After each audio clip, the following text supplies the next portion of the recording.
बोलिए सदगुरुदेव भगवान की जय। श्री रमण बिहारी लाल की जय। स्कंद माता शेरा वाली माँ, शेरों पर सवार रहने वाली, जगत का कल्याण करने वाली माँ दुर्गा भगवती की जय। साक्षात जगत जननी की जय। ऐसा महापुरुषों के चरणों की कृपा से समझे हैं।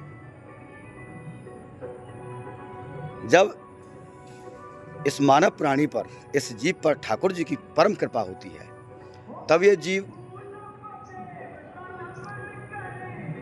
भगवान की तरफ मुड़ जाता है,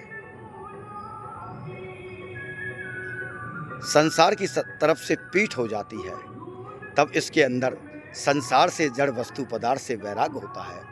जब यही प्राणी को संगति में पड़कर, दुष्टों का संग कर संसार की तरफ चलता है, भगवान की तरफ पीठ हो जाती है, तो यही संसार से राग हो जाता है। संसार से राग होने पर अनेक प्रकार के दुख के समुद्र में ये जीव डूब जाता है और अपने मानव जन्म को खो देता है। इसीलिए महापुरुषों ने ऐसा कहा है कि भगवान की स्मृति ही संसार की विस्मृति है और संसार की स्मृति ही भगवान की विस्मृति है। अपने मन को गुरु चरणों में लगाते हुए, सदगुरु के चरणों का आश्रय लेकर के प्रत्येक मानव प्राणी को,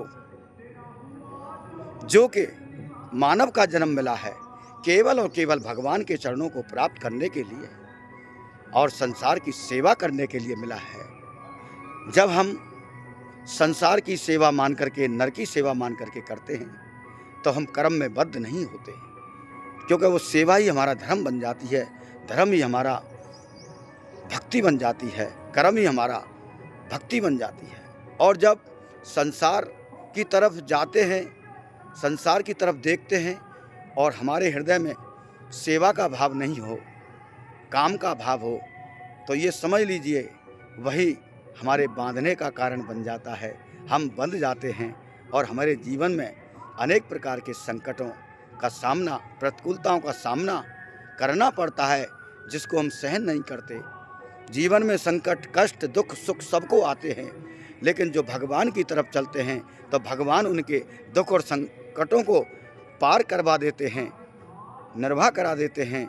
लेकिन जीव जब संसार की तरफ जाकर के संसार में ही रमा रहता है, तो भगवान भी छोड़ देते हैं कि भैया तू अपने आप अपने कर्मों को देख, उसके आधार से तुझको फल मिलेगा। इसीलिए ऐसा ही महापुरुषों ने कहा है कि हमेशा अपनी तरफ चलिए, अपनी तरफ चलेंगे संसार को भूल जाएंगे, और संसार की तरफ चलेंगे तो अपने आप को भूल जाएंगे।